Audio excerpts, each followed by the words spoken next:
రేపు గొర్రెల మీద నీ కోపము పొగరాజు చున్నదేమి? ప్రభువునందు దేవుని బిడ్డలారా, నీవు నిత్యము మమ్మల్ని విడనాడితేవేమి? దేవుడు విడిచిపెడతాడా? మానవుల్ని దేవుడు మర్చిపోతాడా?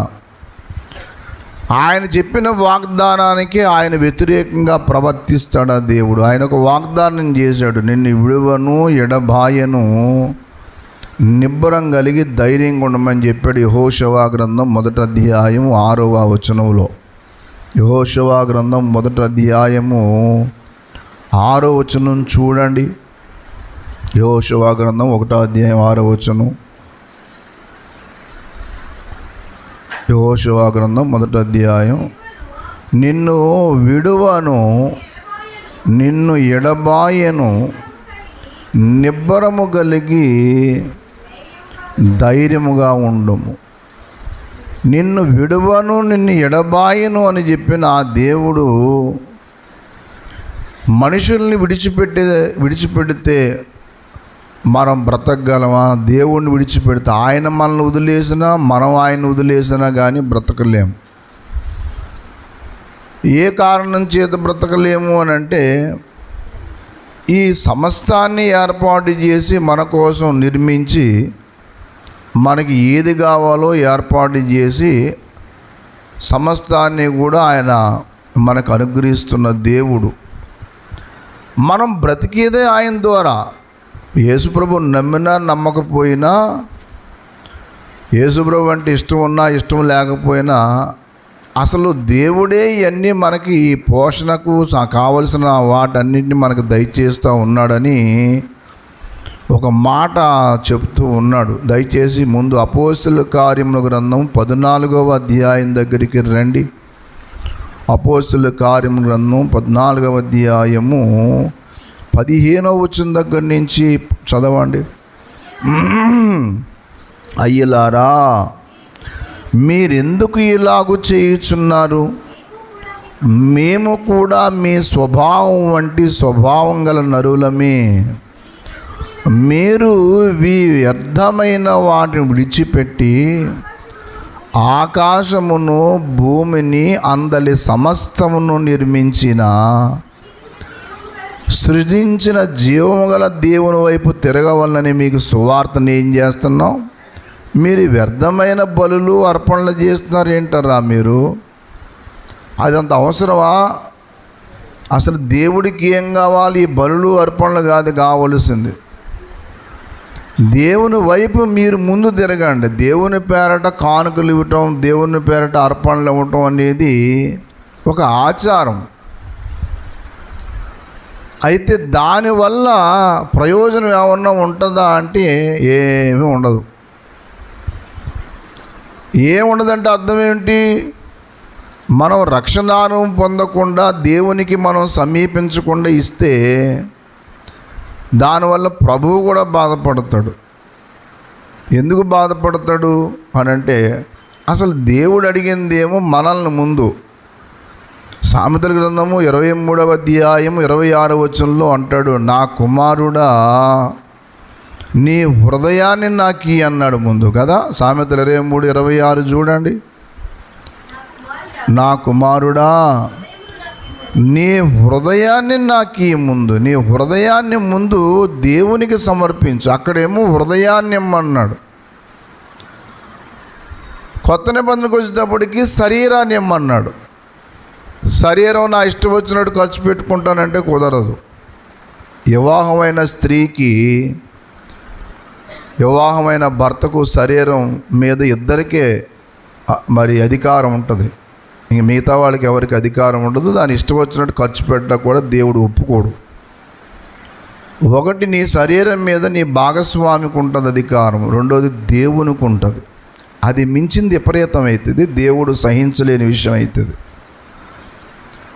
ఏంటో కొన్నిసార్లు శరీరాన్ని రకరకాలుగా దాన్ని పెట్టి ఏదో చేస్తూ ఉంటే దేవుడు అనుకుంటూ ఉంటాడు, నేను నీకు ఇచ్చి శరీరం నీ అవసరాల కోసం ఇచ్చి నన్ను ఆరాధిస్తామని ఇస్తే ఇదేంటమ్మా, ఇదేంటరా నాయన నువ్వు శరీరాన్ని అలా చేసుకుంటావు. కొంతమంది కుర్రోళ్ళు వాళ్ళ శరీరాన్ని వాళ్ళు ఏదో రద్దుగా ఎలా పడితే అలాగా మరి తయారు చేసుకుంటుంటారు.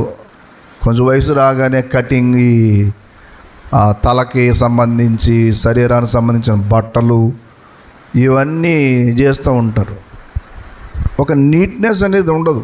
ఎదుటి వాళ్ళు చూస్తే అసహించి కూడా తయారవుతుంటారు. దేహాన్ని ఎప్పుడు పాడు చేసుకోవడానికి దేవుడు ఇష్టపడడు. అందుకే దేవుడు ఫస్ట్ నుంచి కూడా చెప్పుకుంటూ వచ్చాడు, నీ శరీరాన్ని పాడు చేసేదాన్ని నీ దగ్గర నుంచి తీసేసుకో ముందు అన్నాడు. శరీరాన్ని పాడు చేసేదాన్ని నీ దగ్గర పెట్టుకోవద్దు అసలు. ఎందుకంటే దేవుడికి శరీరం కూడా కావాలి, దేవుడికి హృదయము కావాలి, శరీరం కావాలి, మూడోది ఏం కావాలి తెలుసా? మనస్సు కూడా కావాలి. దేవుడికి 3 ప్రధానంగా సమర్పించాలి. కొబ్బరికాయని బయట వారు కొబ్బరికాయని సమర్పిస్తారు, నారికేళం అంటారు కదా. కొబ్బరికాయని సమర్పించడానికి కారణం ఏంటంటే కొబ్బరికాయలో 3 భాగాలు ఉంటాయి. ఏముంటాయి చెప్పండి? పెంకు ఉంటుంది, ఇంకేముంటుందమ్మా? గుంజు ఉంటుంది, ఇంకేముంటుంది? నీళ్ళు ఉంటాయి. తెలుసా? కొబ్బరికాయ ఈ 3 భాగాలు ఉంటాయి. అలాగే దానికి 3 పైన కళ్ళు కూడా ఉంటాయి. మీరు కొబ్బరికాయని ముసుగు తీసేస్తే 3 కళ్ళు కూడా ఉంటాయి, చూడండి. చిత్రం ఏంటంటే 2 ముయ్యబడి ఉంటాయి, ఒకటి మాత్రం జస్ట్ ఇలా పుడిస్తే ఓపెన్ అయ్యేలా ఉంటాయి, అందులోంచి నీళ్ళు చేసుకోవచ్చు. 2 మాత్రం క్లోజ్ అయ్యి ఉంటాయి. దేవుని సృష్టిలో అది అర్థం చేసుకుంటే మనకి చాలా విషయాలు ఉంటాయి. మనకి మనోనేత్రం అనేది 3వ నేత్రం ఉంది. ఆయన ఎవరి పేరు చెప్పి ఆయనకి 3వ నేత్రం తెరిస్తే మొత్తం భూమి భస్మీపట్నం అయిపోద్దని చెప్పారు, కానీ అంత ఉట్టిది ఏం కాదు, అట్లాంటిది ఏం జరగదు. కానీ మన మనోనేత్రం అయితే మాత్రం తెరవబడాల. మనోనేత్రం అంటే అర్థం ఏంటనంటే అంతరంగంలో కళ్ళు ఉంటాయి అంటాడు. దయచేసి ప్రసంగి గ్రంథము 2వ అధ్యాయము 12వ వచనం చూడండి. ప్రసంగి 2:12. అయ్యా 2:12 ప్రసంగి 2వ అధ్యాయము 12వ వచనం.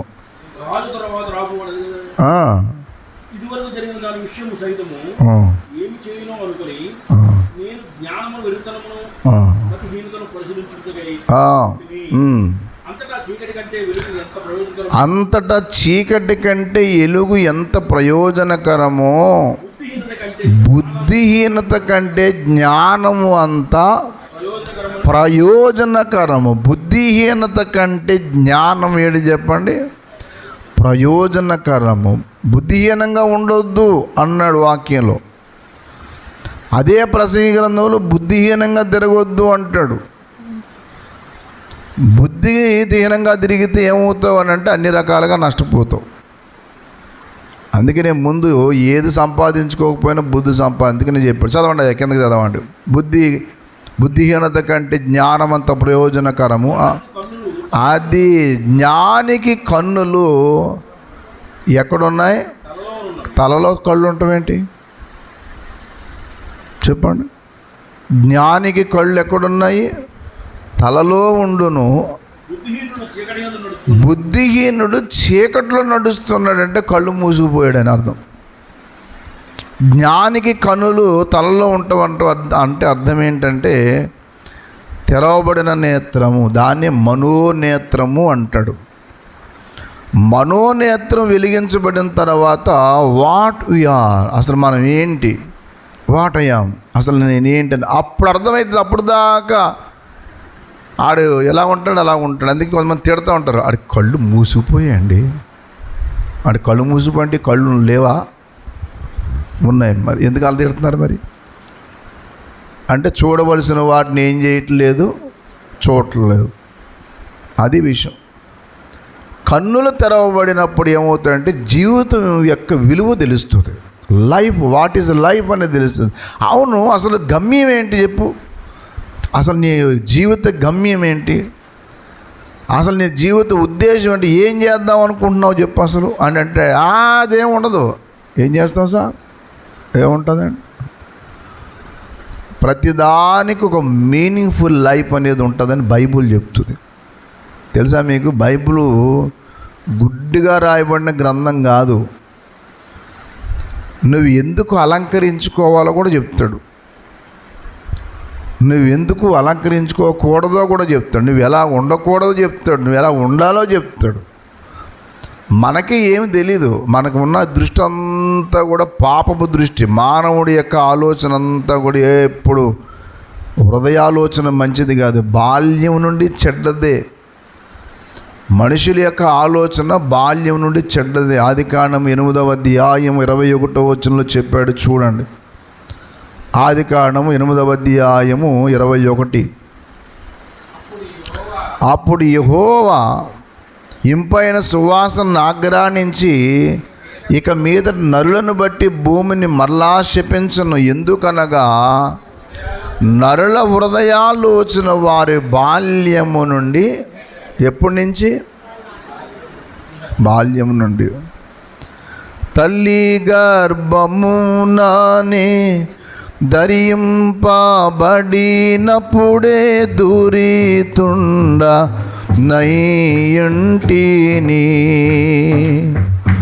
నా వల్ల చేయబడెడు எல்லா కార్యముడేపు ఏహంబులయ్యుండగా. మనిషి అయితే మాత్రం బాల్యం నుండి చెడ్డగా ఆలోచన చేస్తాడే తప్ప మంచిగా ఆలోచన చేస్తాడని మాత్రం ఎప్పుడు ఊహించుకోవద్దు. మీరు చిన్నపిల్లోడికి ఏదైనా ఇచ్చి మళ్ళీ చేయి చాపండి, అది తీసుకుని వెనక్కి పెట్టుకుంటాడు. అదేరా నేనే కదా ఇచ్చాను, నాకెవరా అంటే.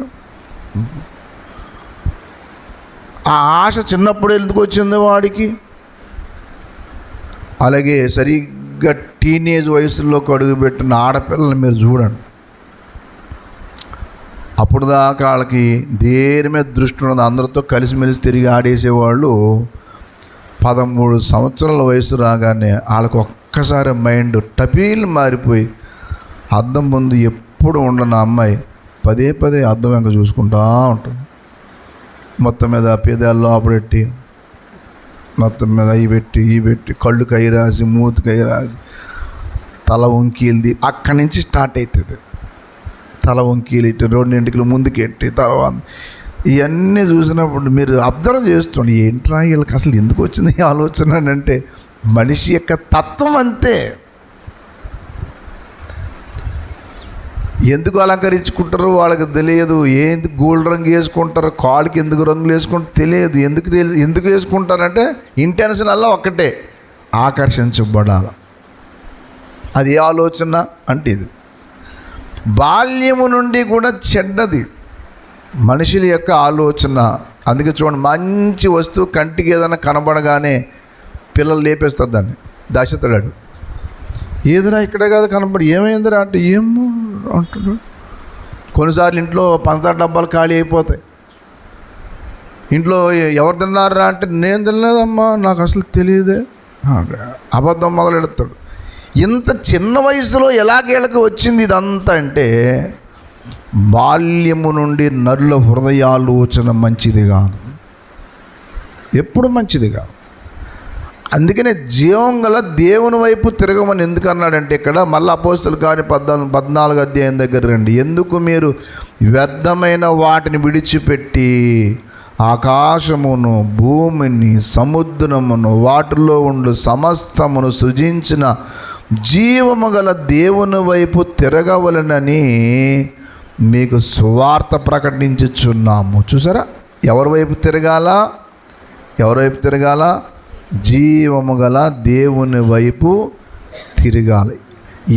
ఏమేమి తిప్పాల దేవుని వైపు అంటే హృదయాన్ని తిప్పుకోవాలి, హృదయాన్ని ముందు దేవునికి ఇవ్వాలి. తర్వాత రెండవది శరీరాన్ని ఇవ్వాలి. సామెతలు 23:26 ప్రకారంగా హృదయం. రోమాపత్రిక 12వ అధ్యాయం మొదటి మాట చూడండి.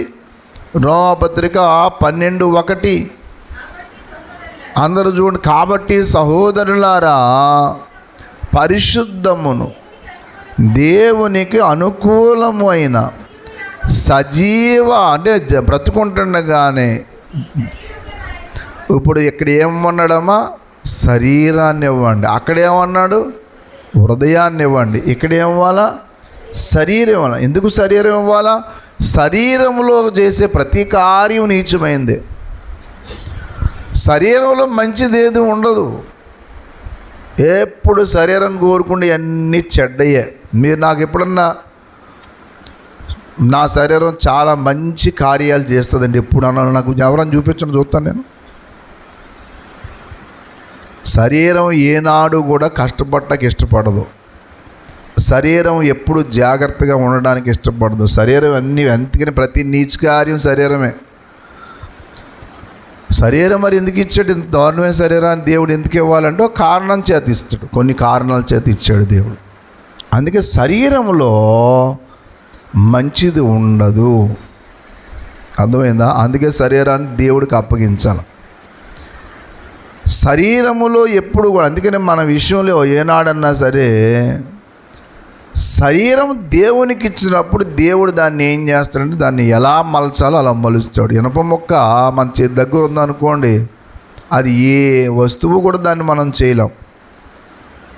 ఒక ఇనప మొక్క మన దగ్గర ఉంటే ఏ వస్తువుని ఏం చేయలేం, మనం చేయలేం. కానీ ఆ ఇనప మొక్కను తీసుకెళ్ళి కానీ కమ్మరివానికి ఇస్తే ఆ కమ్మరి వాళ్ళు ఏం చేస్తారంటే దాన్ని ఎలా మలచాలో అలా మలుస్తారు. కొడవలు కావాలితే కొడవలి, గొడ్డలు కావాలితే గొడ్డలి, కత్తి కావాలితే కత్తి, కత్తిపీట కావాలితే కత్తిపీట. ఒకటే ఇనప మొక్క, కానీ దాన్ని ఎన్ని రకాలుగా చేయాలో అన్ని రకాలుగా చేస్తాడు. అలాగే మట్టి ముద్ద ఉందనుకోండి, మనం ఏమి చేయలేం. కానీ ఆ మట్టి ముద్ద కానీ కుమ్మరివాని చేతిలోకి వెళ్ళిపోయింది అనుకోండి, ఆయన దాకో కొండో లేకపోతే కడ లేదా ఇంకో ఏదో ఒక మూకుడు ఇలా రకరకాలుగా అన్నీ చేస్తాడు. అందుకని దేవుడికి కూడా పేరు ఉంది తెలుసా మీకు? పరమ కుమ్మరి. మన దేవుడికి కూడా మంచి పేరు ఉంది. యెహోవా నీవు మాకు తండ్రివి, మాకు పరమ కుమ్మరివి. నీవు మాకు తండ్రివి, మా కుమ్మరివి అన్నాడు. అంటే ఏంటి తెలుసా? ఆయన ఎలాగ మనల్ని మలచాలో ఆయనకు తెలిసినట్లుగా ఇంకెవరికి తెలియదు. దేవునికి స్తోత్రం కలుగునుగాక. కుమ్మరి కుమ్మరి నీ చేసిన వాడా, జిగట మన్నైనా నా వంక చల్లగా చూడుమయ్యా. జిగట మన్నైనా నా చల్లగా చూడుమయ్యా. కిరాని పాత్రనని పారవేయకుమా, పొంగి పొరలు పాత్రగా మార్చివేయుమా. పనికిరాని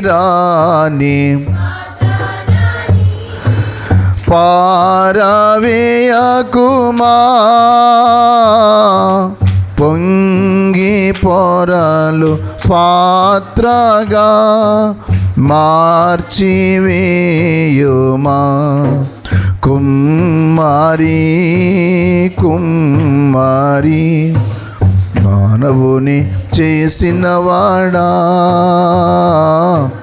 జిగట మన్నైనా నా వంక చల్లగా డుమయ్యా. జిగట మన్నైనా నా చల్లగా చూడుమయ్యా. దేవునికి స్తోత్రం కలుగునుగాక. ఆయన చేతుల్లో కానీ మనం కానీ రాగలిగితే, ఏ రోజునైతే ప్రభువు చేతుల్లో ఒక అబ్బాయి కానీ ఒక అమ్మాయి కానీ లేదా ఒక వ్యక్తి కానీ ఆయన చేతుల్లో ఎప్పుడైతే మనం పడతామో అప్పుడు ఆయన దేవుడు ఏం చేస్తాడంటే మనల్ని ఎలాగన్నా మలచగలుగుతాడు. ఎందుకు తెలుసా? ఈ ఆకాశాన్ని, ఈ భూమిని మనకి ఎలాగా ఉంటే ఉపయోగపడుతుందో, ఎలాగుంటే ప్రయోజనకరంగా ఉంటుందో ఆ రీతిగా మలిచింది దేవుడు. Big bang theory is utterly wrong. Big bang theory అయినది ఎందుకు అటర్లీ రాంగ్ అంటే, ఎందుకు తప్పు అంటే, చాలామంది సైంటిస్టులు ఏం చేస్తారు, వినాలి ఇక్కడ అందరూ జాగ్రత్తగా వినాలా. బిగ్ బ్యాంగ్ థియరీ అనేది అది ఒక తప్పుడు విషయం. ఎందుకు అనంటే, ఈ భూమి ఎలా పుట్టింది, ఈ సమస్తం ఎలాగా నిర్మాణమైందనంటే వాళ్ళు ఒక థియరీ చెప్పారు. ఏంటి తెలుసా థియరీ? ఒకానొక రోజున భూమి బద్దలైంది. బద్దలవగానే కొండలు కొండలు, గుట్టలు చెట్లు పుట్టలు, సముద్రం ఏట్లు కాయి ఎక్కడికక్కడ సర్దుకున్నాయి. అలాగూ సర్దుకున్న తర్వాత భూమి ఇలాగొచ్చింది. ఇది చెప్పినోడు ఒక సైంటిస్ట్, ఒక శాస్త్రవేత్త. దాన్ని అందరూ ఫాలో బిగ్ బ్యాంగ్ థియరీ దాని గురించి రకరకాల ప్రయోగం చేయటం మొదలుపెట్టారు. దీనంత ఫూలిష్నెస్ ఇంకోటి ఉండదు. మీరు ఎప్పుడైనా సరే ఎవరైనా ఏ అజయ్ దగ్గరికి వెళ్ళి షర్ట్ భలే ఉందన్న ఆయన ఎలా కుట్టించుకున్నావురా అని అంటే, కుట్టించుకోవటమా? పోయిన క్రిస్మస్కి మా అమ్మ నాకు షర్ట్ మొక్క కొని తెచ్చింది. బీరువాలో పయ్యారలో పెట్టాను, కిందరలో పెట్టాను, అడుగున కుట్టించుకోలేదు. ఈ లోపల మా నాన్న ఒక కత్తిరి తెచ్చాడు. ఆ కత్తిరి తెస్తే దాని పయ్యారలోనేమో కత్తిరి పెట్టాను. ఆ తర్వాత ఓ రోజున మా అన్నయ్య ఏం చేయడంటే 4 దారపు రీళ్ళు తెచ్చాడు. దారపు రీళ్ళు షర్ట్ కింద పెట్టాను. పోయినసారి వర్షం వచ్చినప్పుడు పెద్ద ఉరుముని చూసారా, దబాల్ని ఆ ఉరుముకి ఒక పిడుగు పడింది మా ఇంటి పక్కన. ఆ పిడుగు పడగానే ఆ పైన కత్తిరి కింద షర్ట్ మీద పడి కట్ చేసి, ఆ కట్ట వెంటనే కింద దారపు రీళ్ళ దగ్గర పడగానే కుట్టేసి ఇలా వచ్చింది అని అంటే ఎలా చూస్తాం మనం? యారా నిన్నటిదాకా బాగానే పనిచేసి బాగానే మెంటలుగానే వచ్చిందా ఏంటి? ఉరువు రావటం ఏంటి? ఉరువు ఉంది, శబ్దం వస్తే కత్తిరి కింద అట్టడం ఏంటి, షర్ట్ కట్ చేయటం ఏంటి, కుట్టడం ఏంటి అని బతికనిపోయింది. మరి అలాగే తయారైంది ఇదే, మీరు నమ్మరా అనంటే ఎలా నమ్మేవాడు ఎవడో? బిగ్ బ్యాంగ్ థియరీ అనేది అది. అర్థమైందా? బిగ్ బ్యాంగ్ థియరీ అంటే అదన్నమాట. దబాల్న సౌండ్ రాగానంట ఈ కొండలు గుట్టలు ఇంకేంటి సముద్రాలు ఏట్లుగా ఇడిపోయి ఎలాగొచ్చిందంట.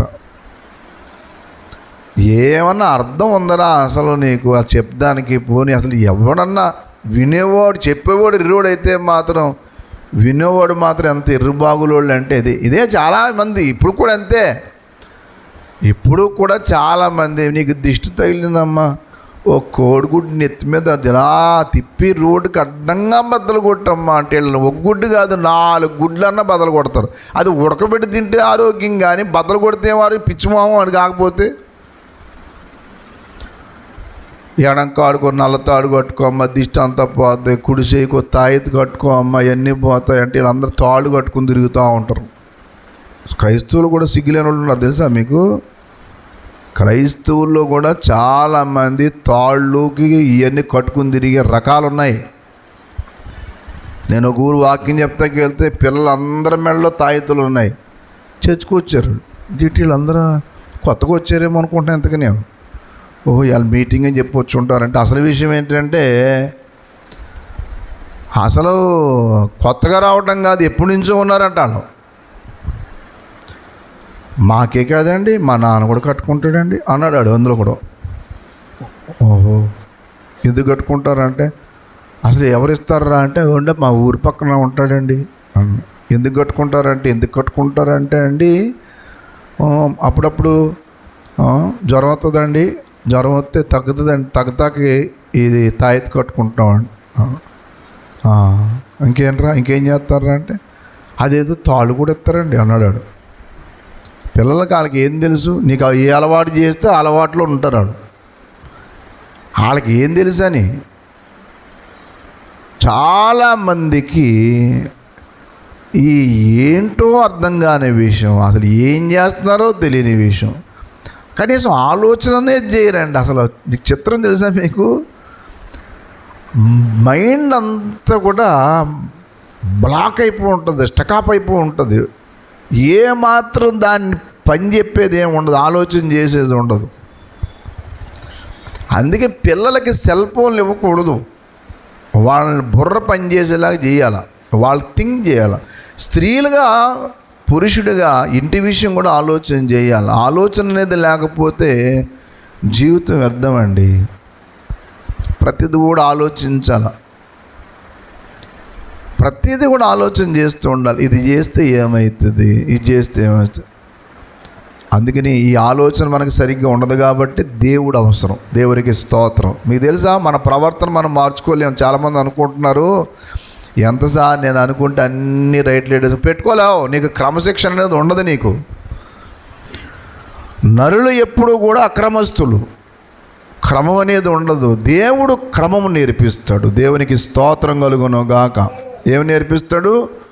క్రమము అనేది దేవుడే నేర్పిస్తాడు. క్రమం అనేది క్రమం అనేది మనం నేర్చుకోవాలా, మనం నేర్పాలా.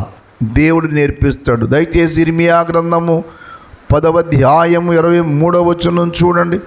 ఇర్మియా గ్రంథం 10:23. యెహోవా తమ మార్గమును ఏర్పరచుకొనుట తమ వశములో లేదనియు, మనుషులు తమ ప్రవర్తన యందు సన్మార్గమును ప్రవర్తించుట వారి వశములో లేదు. అర్థమైందా? ఏంటి చెప్పండి? తమ మార్గమును ఏర్పాటు చేసుకున్నట్టు నరుల వశములో లేదు, సన్మార్గమును ప్రవర్తించుట వాళ్ళ వశములో లేదు. If there is no God, దేవుడే కానీ లేకపోతే ప్రపంచం ఉల్టా పల్టా ఉంటుంది. దేవుడు లేకపోతే ఇష్టం వచ్చినట్టు బ్రతుకుతాడు. వాక్యంలో ఉందా మాట? సామెత గ్రంథంలో ఉంది.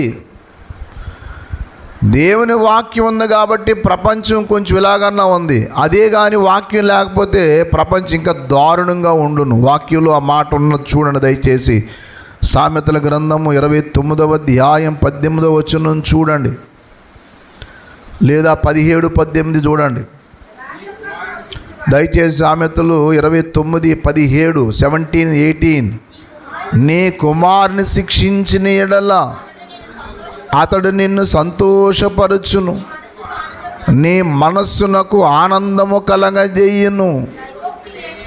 దేవోక్తి లేని ఎడల జనులు కట్టులేక తిరుగుదురు, ధర్మశాస్త్రం అనుసరించేవాడు.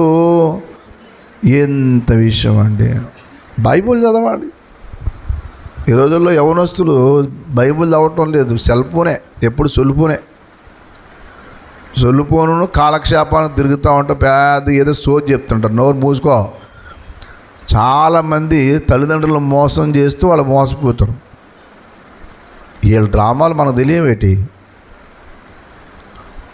ఎప్పుడు కూడా నాటకాలు ఆడేవాడు ఏ రోజు నష్టపోతాడు. తల్లిదండ్రులని మోసం చేసేవాడు ఆడు ఏమనుకుంటాడంటే, మా అమ్మని నాన్నకి భలే టోపీ వేస్తున్నాను కూడా, అసలు పిచ్చిపోవాడు, నువ్వు టోపీ పెట్టుకుంటున్నావు. అమ్మ నాన్న కాదు నువ్వు మోసం చేసేది, పరోక్షంగా నీ గొయ్యి నువ్వు దవ్వుకుంటున్నావు. అందుకనే రెండవది, దేహాన్ని దేవుడికి ముందు దేవుడికి ఏమవ్వాలా? హృదయాన్ని ఇవ్వాలి. రెండు ఏమవ్వాలా? శరీరం ప్రభువుకి ఇస్తే ఒక క్రమశిక్షణ అనేది ఒక ఆర్డర్లో పడతావు. దేహాన్ని పాడు చేసే వాటన్నిటిని తీసేసుకో. ముందు ప్రసంగి గ్రంథం 11వ అధ్యాయం 9వ వచనం దగ్గర నుంచి చూడండి. ప్రసంగి గ్రంథము 11వ అధ్యాయం 9వ వచనం దగ్గర నుంచి. యవనుడా, నీ యవనమందు సంతోషపడుము, నీ యవన కాలమందు నీ హృదయాన్ని సంతుష్టిగా ఉంచుకో. నీ కోరిక ఏమైతే ఉంటుందో నీ దృష్టి యొక్క ఇష్టము చొప్పునను ప్రవర్తించు. అయితే అది నీకు ఎలా నచ్చితే అలా బ్రతుకు. వినండి బాగా ఈ మాట. మీరు ఎలా బ్రతకాలనుకుంటే అలా బ్రతకండి. మేము ఏ అడ్డు ఏమీ లేదు. సినిమాకి వెళ్దాం అనుకుంటున్నావా, వీళ్ళు తాగాలనుకుంటున్నావా తాగు, ఏ పాపం చేద్దాం అనుకుంటున్నా ఏదన్నా చెయ్యి, ఏం పర్లేదు చేసుకో, చెయ్యి, బ్రహ్మాండంగా చేసుకుని, నీకు అడ్డు అదుపు ఏం లేదు. అయితే ఒకటి మాత్రం మర్చిపోకు, నువ్వు ఇన్ని చేసి ఏం చేసినా నన్ను ఎవడు అడగడు, ఇక్కడ నన్ను ఎవడు ఏమి చేయలేడు అనుకుంటున్నావు చూసావా, అది కుదరదు పాపం. వీటన్నిటిని బట్టి తీర్పులోనికి దేవుడు అంత నిద్ర వచ్చేస్తున్న, రాత్రి నిద్ర లేదటి, పడిపోయేలా ఉన్నారు అక్కే. వీటన్నిటిని బట్టి దేవుడు నిన్ను తీర్పులోనికి తెస్తాడు. తీర్పు అనేది లేకుండా దేవుడు ఏం పెట్టలేదు. వీళ్ళు భూమి మీద బ్రతికిన ప్రతి మనిషికి ఆధార్ కార్డు ఉంది. మన భారతదేశంలో ఉన్నవాడికి ఉందా లేదా? నెంబర్ కొడితే మన సంగతి అంతా ఏమవుతుంది చెప్పండి, అందులోంచి వచ్చేస్తుంది రాదా? మనిషికి ఎంత తెలివి ఉండదు, మనిషిని చేసిన దేవుడికి తెలివి ఉండదా? మనం ఏమనుకుంటామంటే అబ్బా దేవుడికి ఏం తెలియదు సార్ అని. బాబు నీవు అలాంటి భ్రమలో ఉండకు. ఏది చేసినా కానీ ఒక రోజున తీర్పు అనేది ఉంది అని అక్కడ ఆగలే. అందుకే ఏమన్నాడు చూడండి, కింద చదవండి, దాని కిందకి. లేత వయసు నడిపరాయము గతించిపోయింది. గతించి పోవునవా పోయినాయా?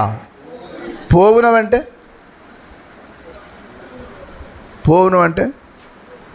ఇవాళ ఉన్నట్టు రేపు ఉండబాబు. ఇవాళ చక్కగా బుడగ గాలికి బుడగ పెడితే అంత బాగుంటావో అన్న. బుడగ గాలి ఫుల్లు గట్టి మొత్తం గట్టిగా మూడేసి మూలెట్టండి, ఏమైంది? గాలి ఉండదా?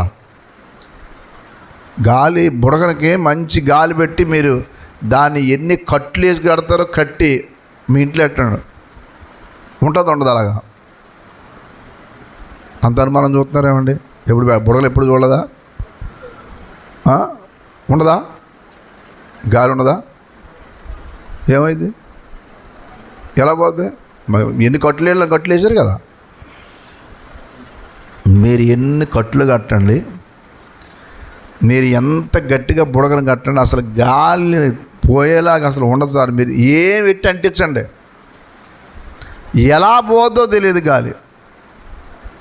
అది నెమ్మగా తగ్గుంటూ వచ్చి ఆఖరికి ఇలా ఉడిలిపోద్ది. నువ్వు కూడా అంతే, గాలి ఉన్నంతకాలం భలే ఎగురుతూ ఉంటావు.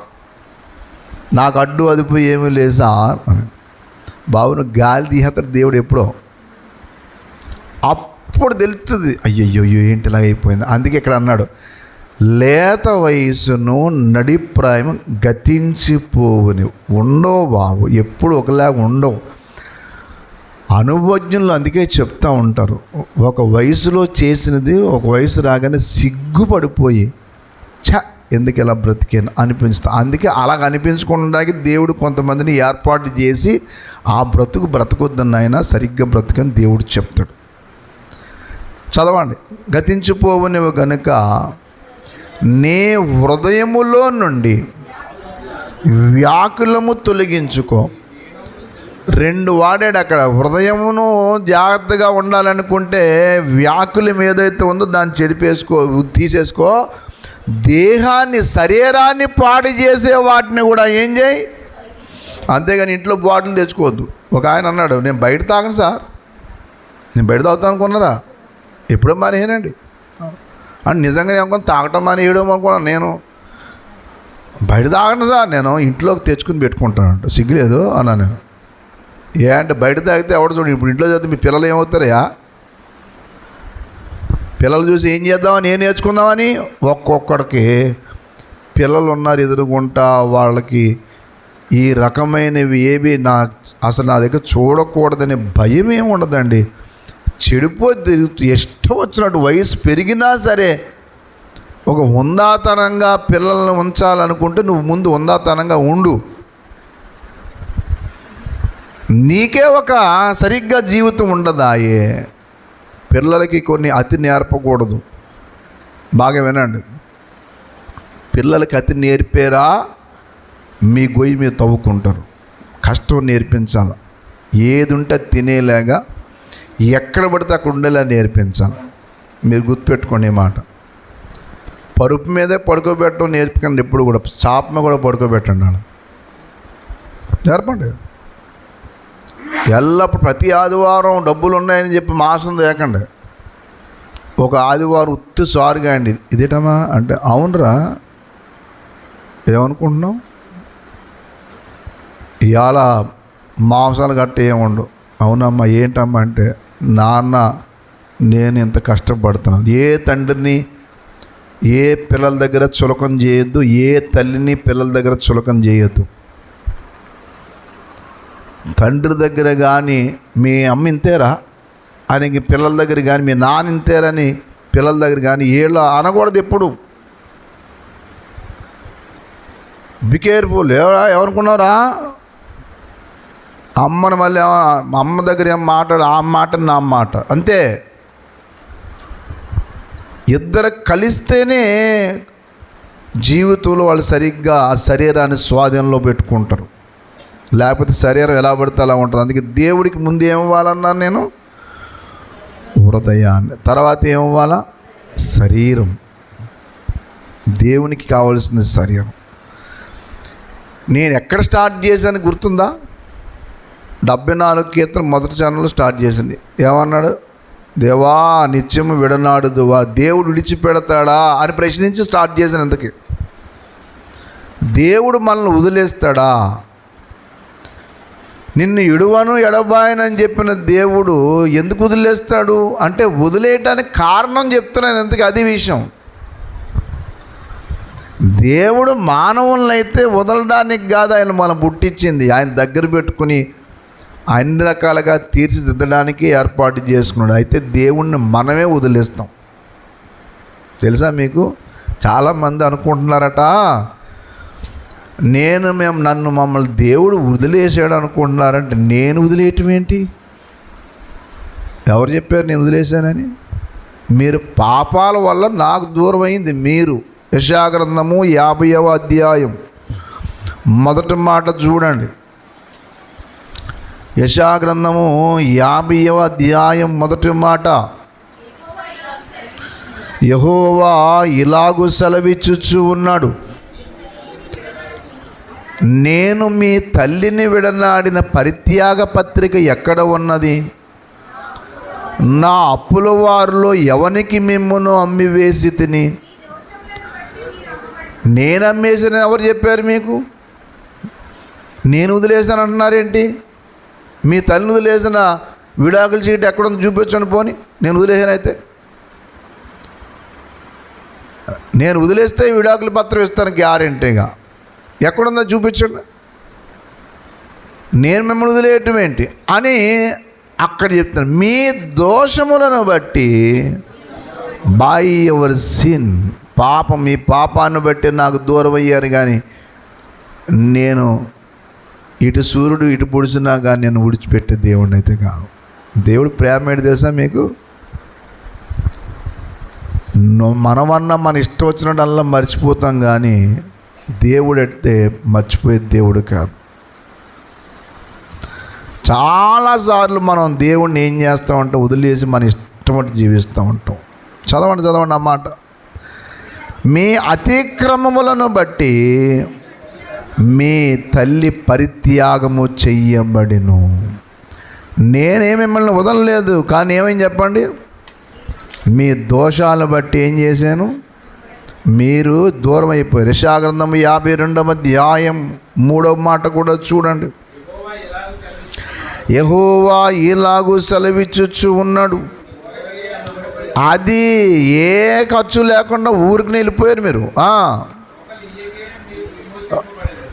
రోకలు ఇయ్యకయే మీరు విమోచింపబడుదురు. దేవుని బిడ్డలారా, చాలామంది దేవుణ్ణి వదిలేసి వాళ్ళ దూరం అయిపోయిన వాళ్ళు ఉన్నారు. కాబట్టి నేను వదిలేయటం కాదు, దయచేసి ఇర్మియా గ్రంథము 2వ అధ్యాయము, ఇర్మియా గ్రంథము 2వ అధ్యాయము 32వ వచనం చూడండి. కన్యక, ఇర్మియా గ్రంథము 2:32, కన్యక తన ఆభరణములను మరుచున, పెండ్లి కుమారి తన వడ్డానమును మరుచున, నా ప్రజలు లెక్కలేనన్ని దినములు నన్ను ఏం చేశారమ్మా? ఎన్ని రోజులు? లెక్కలేదు. మరువలేదు, మరువలేదు, నిన్ను మరచిన నన్ను నీవు మరువలేదయ్యా,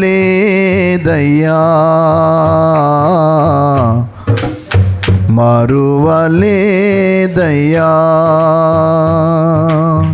మరువలేదు, మరువలేదు, నిన్ను మరచిన నమ్మును నీవు మరువలేదయ్యా, మరువలేదయ్యా. కన్య మరువదు ఆభరణం, వధువు మరువదు వడ్డాణం, కన్య మరువదు ఆభరణం, వధువు మరువదు వడ్డాణం. లెక్కలేని దినములెన్నో నన్ను మరచిరి నాదు ప్రజలు, లెక్కలేని దినములెన్నో నన్ను మరచిరి నాదు జనులు, నన్ను మరచిరి నాదు జనులు. మరువలేదు, మరువలేదు, నన్ను మరచిన మమ్మును నీవు మరువలేదయ్యా, మరువదయ్యా.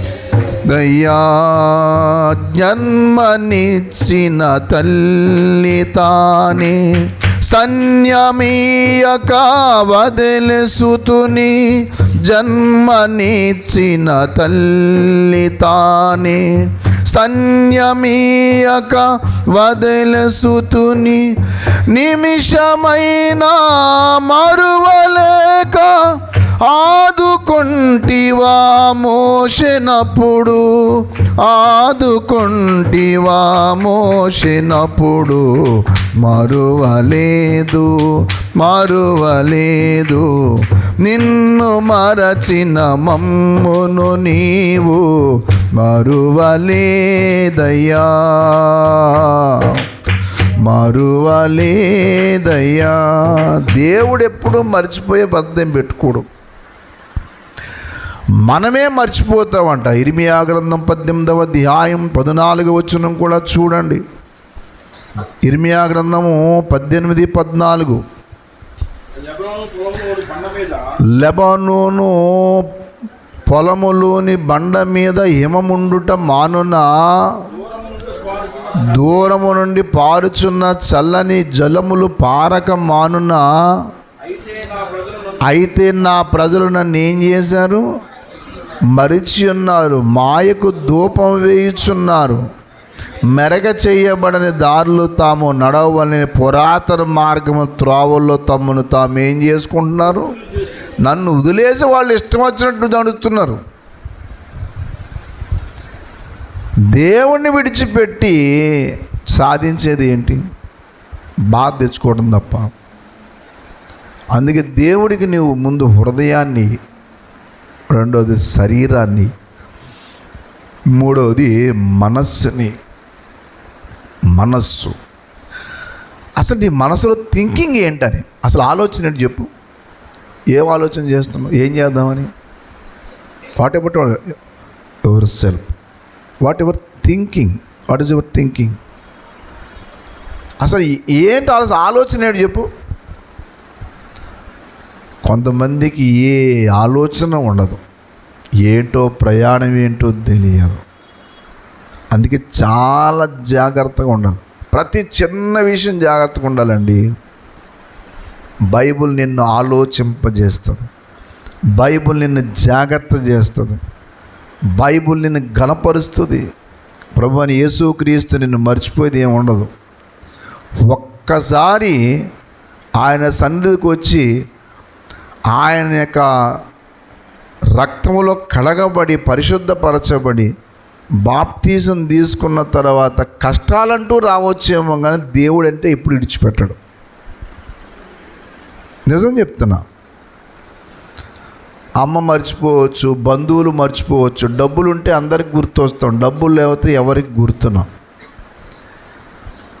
కొంతమంది ఏం ఆలోచన చేస్తారో వీళ్ళకే అర్థం కాదు. ఆ ఆలోచన విధానమే సరిగ్గా ఉండదు. అందుకే నీ మనసు జాగ్రత్త అన్నాడు వాక్యం. మనసులో దేవునికి చోటి. ఇప్పుడు చెప్పండి, దేవుడు మర్చిపోవటం అంటూ జరిగిందంటే ఎందుకు జరుగుతుంది తెలుసా? మర్చిపోవటం ఎందుకు తెలుసా? మన దోషాన్ని బట్టి మనం దేవుడికి దూరం అయిపోయిన కారణం చేత. వెళ్ళమండి, వాళ్ళు వెళ్తున్నారు, నేనేం చేయను. దేవుడు ఎప్పుడూ కూడా ఏ మనిషిని మరిచిపోవటం అనేది జరగదు. కన్యక తన ఆభరణం మరుచున్న, పెండ్లి కుమార్తె తన వడ్డానం మరుచున్న, వారే ఒకరు మరుస్తారా? మరవరు. కానీ మీరు మాత్రం నన్ను మరిచిపోరు. నన్ను మరిచిపోరు అంటారేంటి? అందుకే యెషయా గ్రంథం అన్నాడు, నేను అమ్మేటివేంటి మిమ్మల్ని, మీరే నా నుండి దూరం అయ్యారు. ఏ రోజున కూడా మర్చిపోవటం అనేది జరగదు. అప్పుడప్పుడు పిల్లల్ని పక్కన వేసి పడుకుంటే తల్లులను చూస్తూ ఉంటాను నేను. అంటే దేవుని వాక్యంలో మాట ఉంది, గర్భమున పుట్టిన బిడ్డను తల్లి అయినా మరుస్తారా అని ప్రశ్న వేసాడు దేవుడు. యెషయా గ్రంథము 49వ అధ్యాయము 14 వచ్చిన దగ్గర నుంచి చూడండి. అందరూ చూడండి. యెషయా గ్రంథం, బుక్ ఆఫ్ ఐజయా, యెషయా గ్రంథము 49:14 నుంచి. అయితే సియోను, యెహోవా నన్ను విడిచిపెట్టి ఉన్నాడు, ప్రభువు నన్ను మర్చిపోయాడు అనుకుంటుందంట. ఏమనుకుంటున్నాడు చెప్పండి? దేవుడు యెహోవా నన్ను ఏం చేశాడు? దేవుడికి కూడా జాలి లేదండి. కొంతమంది ఒకసారి ఒక కుటుంబం ప్రభువుని నమ్ముకున్నారు. వినండి, నాకు ఎందుకు గుర్తు వచ్చింది. యేసయ్యను నమ్ముకున్న తర్వాత కొంచెం కష్టాలు పాలయ్యారు. వాళ్ళు కష్టాలు రాగానే బంధువులందరూ చేరి, ఇదిగో నువ్వు అంతకుముందు చాలా బాగున్నావు, ఈ ప్రభువు దగ్గరికి వెళ్ళిన తర్వాతనే నువ్వేమైపోయావు తెలుసా? ఏమయ్యావు? మొత్తం నష్టపోయావు, పాడైపోయావు. అందుకు నువ్వేం చేస్తావంటే, ఈ మతం మనకు ఖర్చు రాదరా, దయచేసి మీ కుటుంబం అంతా వెనక్కి వచ్చేయండి అని మొదలెట్టారు. కుటుంబం అంటే వెనక్కి వచ్చేయమని అంటే కష్టాలు అయితే ఉన్నాయనే మాట నిజం. ఇంకా ఆ దైవ సేవకుడు అన్నారు, నువ్వు ఇందులో ఉండటం మంచిది కాదు, నువ్వు అందులో ఉంటే మంచిది కాదు, ఎందుకంటే మనకి ఈ మతం అచ్చు రాదు, ఇది మనకు సంబంధించింది కాదు అని. ఎందుకు పాడైపోయారు అనే దాన్ని విశ్లేషణ చేసుకోవడం మానేసి దేవుడికి పడ్డారు. ఆయన అంటాడు, ఇప్పుడు నాకు దేవుడి వల్ల నష్టపోయింది కాదు, ఇది నేను నా చేతులారా చేసుకున్నది, ఇది మీకు తెలియదు, ఇది మీకు చెప్పలేదు నేను ఎప్పుడూను. నా పొరపాట్లను నష్టం చేసే తప్పిస్తే దేవుడి వల్ల నేను నష్టపోయింది ఏమీ లేదు అని అంటే, అది కాదు, నువ్వు ఇక్కడికి వచ్చిన తర్వాతనే అయ్యావు, నువ్వు ఈ ప్రభు ఈ యేసు ప్రభు దగ్గరికి వెళ్ళటం మంచిది కాదు. అవి మనకు అందులో కొంతమంది ఎటకారం చేసి అలులోయ అంటారు. ఈ అలులోయ అంటాం కూడా రాదు కొంతమందికి, అలోలోయ అంటారు. ఏంటి అలోలోయరా? అసలు ఆ హల్లెలూయా అంటాం రాదు, యేసుక్రీస్తు అంటాం రాదు, ఏమీ తెలియదు, పెద్దగా ఏదో తెలిసిపోయినట్టు వదిలేయాలంట. ఈయనకి తజ్జన భజ్జన పడ్డారు కుటుంబం అంతా. ఏం చేద్దాం అంటే భార్య ఏం చేసిందంటే, ఏమండి నేను మొత్తం మీద మీరు పిల్లలు ఎవరి ద్వారా జరిగింది, ఇన్ని నష్టాలు జరిగాయి, నష్టపోయిందంటూ ఉంటే దేవుడి వల్ల అయితే నష్టపోయింది కాదు, మన బుద్ధిహీనం వల్ల నష్టపోయాం.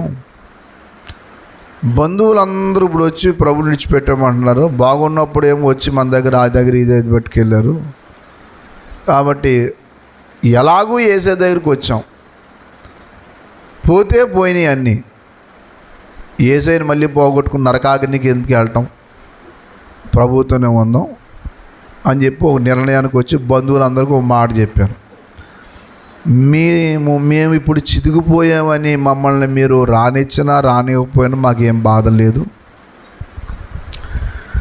అలాగే మాకు ఇప్పుడు పరిస్థితులు బాగోలేదు అనే చేసి ఇప్పుడు దేవుడిని విడిచిపెట్టి మళ్ళీ నరకాగ్ని ప్రయాణం అయితే చేయలేము.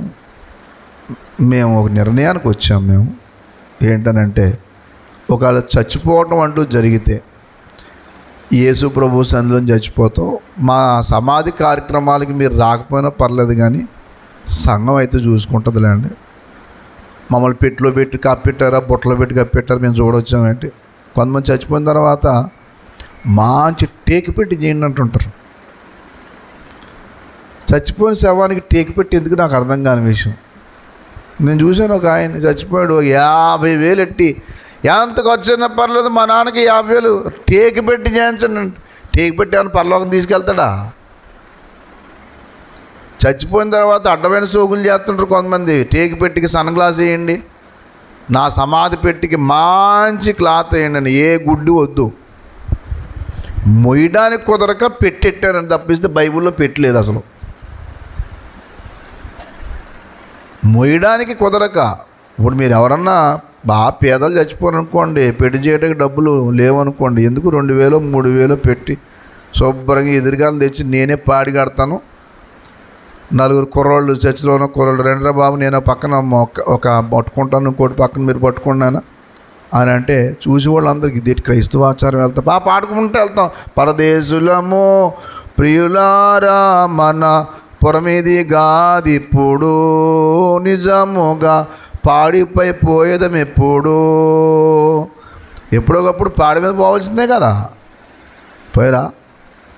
అవును, పాడిన మాటకి ఎందుకు వచ్చింది నాకు ఆ నోట్ అంటే ఆ మాట, యేసయ్య కూడా పాడిని ముట్టుకున్నాడు కాబట్టి.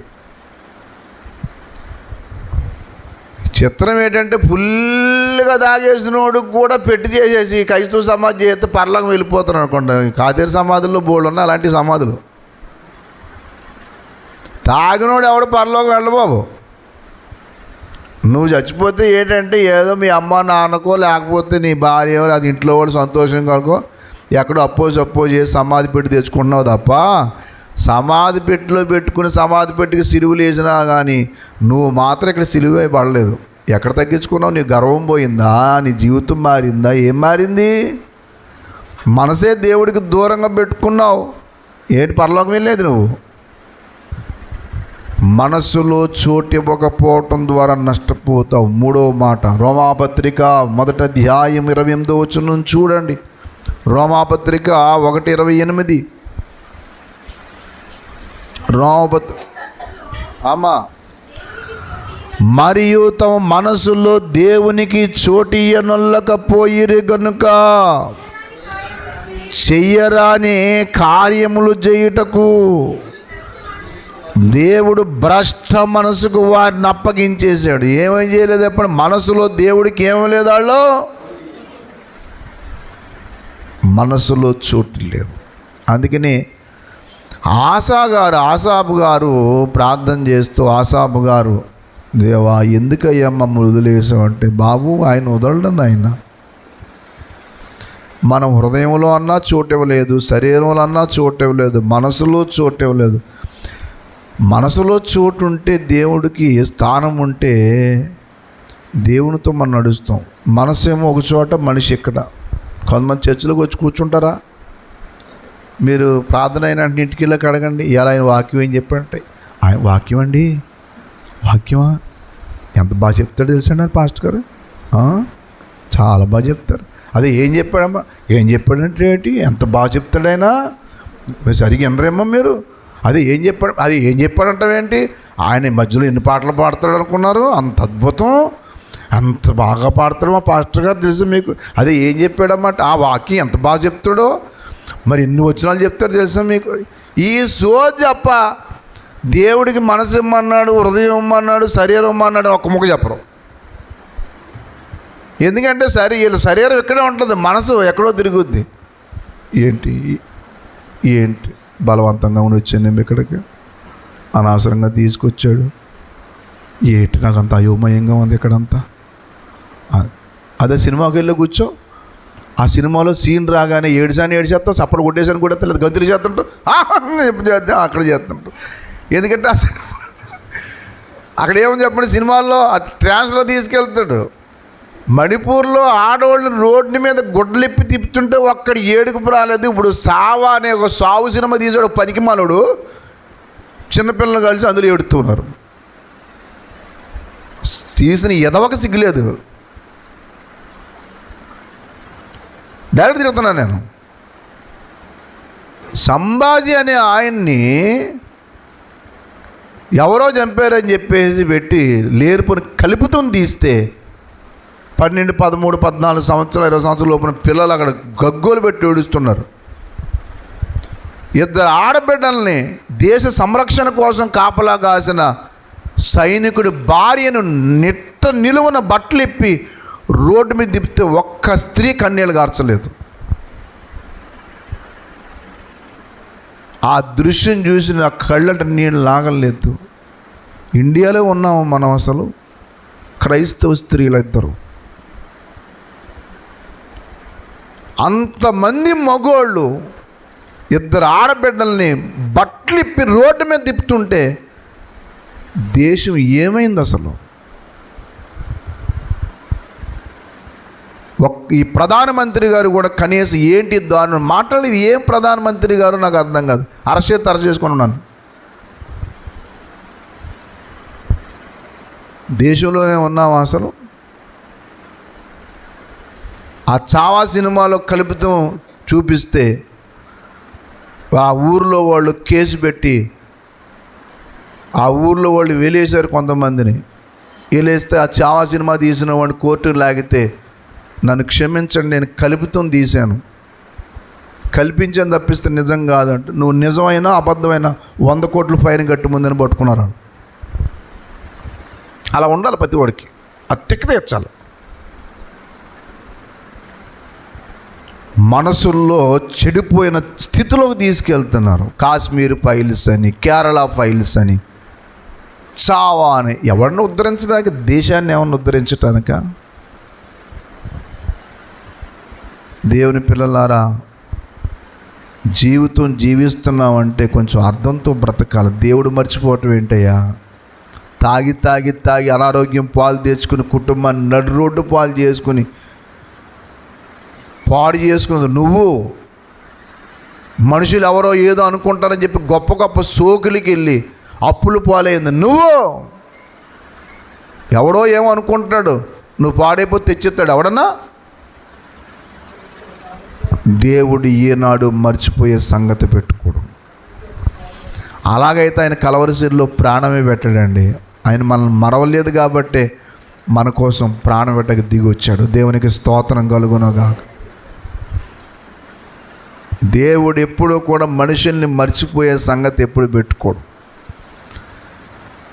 గర్భమున పుట్టిన బిడ్డను కరుణింపక తల్లి మరచునా, గర్భమున పుట్టిన బిడ్డను కరుణింపక తల్లి మరచునా, మరచిన గాని నీవెన్నడు మరువావు విడువవు ఎడబాయవు కరుణారాజా, మరువావు విడువవు ఎడబాయవు కరుణారాజా. నా ప్రాణ ప్రియుడా యేసు రాజా, అర్పింతును నా హృదయార్పణ. గర్భమున పుట్టిన బిడ్డను తల్లైన మరుస్తారు వాళ్ళు. పాపానికి అలవాటు పడిన స్త్రీ పురుషులు వాళ్ళ తప్పు చేసడానికి సందర్భంలో కనీసం భర్త ఏమయ్యాడు, పిల్లలు ఏమయ్యారని ఆలోచన రాదు. వాళ్ళు తిన్నారా ఉన్నారా అనేది ఉండదు. పాపానికి అలవాటు పడ్డవాడు ఇంటి గురించి తన స్థితి గురించి ఆలోచన చేయడు. తాగి తిరుగుతాడు, ఒక్కొక్కడు రోడ్ల మీద తిరుగుతాడు. ఆడికి ఇల్లు గుర్తొస్తే అక్కడ ఎందుకు తిరుగుతాడు? పిల్లలు గుర్తొస్తే ఎందుకు అక్కడ ఉంటాడండి? ఇంటి పట్టున ఉంటాడు. తప్పు చేసేవాడు మనసు ఇంటి మీద ఉన్నప్పుడు అక్కడ ఉండలేడు. నా బిడ్డలు ఏమైపోయారు, నా పిల్లలు, నా భార్య ఎలా ఉందో, నా భర్త ఏం చేస్తున్నాడు, ఇది ఉంటుంది. తప్పు చేసేవాడికి ఇంటి మీద ఉంటుందని ఎవరన్నారు? ఇవన్నీ చేయవలసినవన్నీ చేసి దేవుడి మీద పెట్టుకుంటుంటారు వాళ్ళు. దేవుడు ఇలా చేశాడా, అలా చేశాడా, ఎందుకు చేస్తాడు? యోబు గ్రంథం 34వ అధ్యాయం 10వ వచనం చూడండి దయచేసి. యోబు గ్రంథం 34వ అధ్యాయం 10వ వచనం దగ్గర నుంచి. యోబు గ్రంథం 34:10. జ్ఞానము గల మనుషులారా నా మాట ఆలకించండి. దేవుడు అన్యాయము చేయుట అసంభవము, సర్వశక్తుడు దుష్కార్యము చేయుట అసంభవము. నరుల క్రియలకు తగినట్లుగా ఆయన వారికి ప్రతిఫలం ఇచ్చుచూ ఉన్నాడు. దేవుడు అన్యాయము చెయ్యడు. దేవుడు మరవడు. అన్యాయం అంటూ చేసి ఎప్పుడు చేయడానికి ఆయనకి ఆలోచన కాదు కదా, ఎప్పుడు కూడా చేయడానికి ఇష్టపడ్డాడు. ఎంత చెడిపోయిన మానవుడికి కూడా దేవుడు అన్యాయం చేయడండి. ఏదన్నా చేసుకుంటూ నువ్వు చేసుకున్నది అంతే. మరవటం అనేది జరగదు. మరి ఎందుకు జరిగింది అని అంటే, ఇంకెందుకులే, నన్ను విడిచిపెట్టి మీరు మీ ఇష్టాచారంగా జీవిస్తున్నారు కాబట్టి నాతో మీకు పని ఏముందని దూరం జరిగాడు అంతే. అది విషయం. దేవుడు మర్చిపోవటం, దేవుణ్ణి కానీ మనం వదిలేసుకున్నా, దేవుడు మనల్ని వదిలేసుకున్నా, జరిగే మనం చదువుకున్న భాగంలో అక్కడ జరిగేది ఏంటంటే 3 రకాల నష్టాలు చేస్తే. చాలా ఉన్నాయి కానీ 3 గుర్తుపెట్టుకొని వివరించను కానీ. 1, దేవుణ్ణి విడిచిపెట్టడం ద్వారా శత్రు సమూహము సమస్తము పాడు చేస్తుంది. 3వ చరణం 74:3. శత్రువులు పరిశుద్ధ స్థలములోనున్న సమస్తమును పాడు చేశారు. నువ్వు పాడైపోతావు, నీ కలిగిని పాడైతాయి. దేవుడు కానీ నిన్ను విడిచిపెడితే నువ్వు బాగుపడటం అనేది అసాధ్యమైన విషయం. ఇది మొదటి నష్టం. 2వ నష్టం, మందిరం పాడవద్ది. 7వ మాట 74:7. అగ్ని ముట్టించుదురు, నీ నామ మందిరం నేల పడగొట్టి. చూసారా? 2వది ఏం పాడయింది? మందిరం పాడయింది. 1 పరిశుద్ధ స్థలం పాడయింది, మీరు పాడవుతాం, మనం పాడవుతాం. 2వది ఏం పాడవుతుంది? మందిరం పాడైపోయింది. మందిరం పాడవుతుంది. దేవుని బిడ్డలారా, ఇంకొక మాట కూడా ఉంది. అదేంటనంటే నింద. 10వ మాట, దేవా విరోధులు ఎందాక నిందింతురు. చూసారా? నింద అది ఎప్పటికీ పోదు. నిత్యము నింద అంటే తెలుసా? నువ్వు ఆ పాపం మానేసినా కానీ ఆ నింద అయితే ఉండిపోతుంది. కొన్ని మచ్చలు మానవు. శరీరంలో పడ్డ కొన్ని మచ్చలు ఏమో తెలుసా? పోవు. అలాగే నీ మనసులో అంటుకున్న కొన్ని అయిపోవు. ఈ 3 రకాల నష్టం అనుభవిస్తారు దేవుడికి దూరం అయితే. అందుకే దేవునికి ఎప్పుడు దూరం అవ్వకూడదు. చివరికి ఆయనే ఓ మాట అన్నాడు తెలుసా మీకు? ఆయన ఓ మాట అన్నాడు. నిజమే కానీ దేవుడు విడిచిపెట్టడం వాస్తవమే, కానీ విడిచిపెట్టినందుకు శిక్ష పొందింది వాస్తవం. కానీ ఆయన అయితే నా రాజు అన్నాడు. 12 చూడండి. పురాతన కాలం మొదలుకొని దేవుడు నా రాజయ్య అన్నాడు, దేశంలో మహారక్షణ. అవును, మరి మర్చిపోడని చెప్పి ముందు మాట, మరి ఇప్పటికే రివర్స్ మాట్లాడుతున్నాడు ఏంటి? ముందేమన్నాడు? దేవా నీవు నిత్యం మమ్మును అన్న దేవుడిని ఇప్పుడు ఏమంటున్నాడు? పురాతన కాలం మొదలుకొని దేవుడు నా అంటే మమ్మల్ని మర్చిపోతే మర్చిపోయాడు కానీ నన్ను మర్చిపోలేదు. అక్కడ తేడా చూడండి. అంటే అర్థం ఏంటంటే అందరూ దేవుని వదిలేశారు కానీ నేనైతే వదలను. అది విషయం. దేవుడు అందరినీ వదిలేసాడేమో కానీ నన్ను వదలడు. ఎందుకంటే నా రాజు నా రక్షణకర్త. దేవుని పిల్లలారా, పరిస్థితులు మారచ్చు. కానీ దేవుడి విషయంలో నువ్వు ఉంటే, దేవుడు రాజు అనుకుంటే, ఆయన్ని రాజు అనుకుంటే నువ్వు దేవుడి కొరకు ఏదన్నా చేయాల. ఎవరో ఏదో అనుకుంటున్నారు, వాళ్ళు అంటున్నారు, వీళ్ళు అంటున్నారంటే దేవుని కొరకు ఏదన్నా భరించు. అందరూ ఒకటైపోతే నువ్వు ఒక్కడ ఒకటవుతావు. లోకమంతా ఒక సైడు, నువ్వు దేవుని పక్షం అయితే జయం నీదే. వాళ్ళందరూ ఊడిపోతారు. దావీదు దేవుడి పక్షం, మిగతా వాళ్ళందరూ లోకపక్షం. దావీదు జయవంతుడు అయ్యాడు కానీ వాళ్ళందరూ ఊడిపోయారు. లోకమంతా ఏకమై దేవుడికి దూరం అయితే నువ్వు దేవుడిని నా రాజు అని కానీ ఆయన నెమ్మడించగలిగితే ఆయన ఏం చేయాలో అది చేస్తాడు. కాబట్టి ఆయన మరవడు, కానీ మనమే మర్చిపోతాం. మనం మర్చిపోవటం ద్వారా, మనల్ని విడిచిపెట్టడం ద్వారా మొదటగా ఏమైంది? పరిశుద్ధ స్థలం పాడైద్ది, మనం పాడైతే మందిరం పాడవుద్ది, ఎప్పటికీ నింద ఉంటుంది. అలా ఉందామనుకుంటున్నావా? లేదు దేవుని సందులో ఘనమైన జీవితంలో జీవించాలనుకుంటున్నావా? నిర్ణయించుకొని ఒక తీర్మానం తెల్దాం. ప్రభు ఆ కృపా భాగ్యం మనందరికీ దయచేయనుగాక. మోకరించండి, ప్రార్థన చేసుకుందాం. మోకరించండి, ప్రార్థన చేద్దాం. దేవా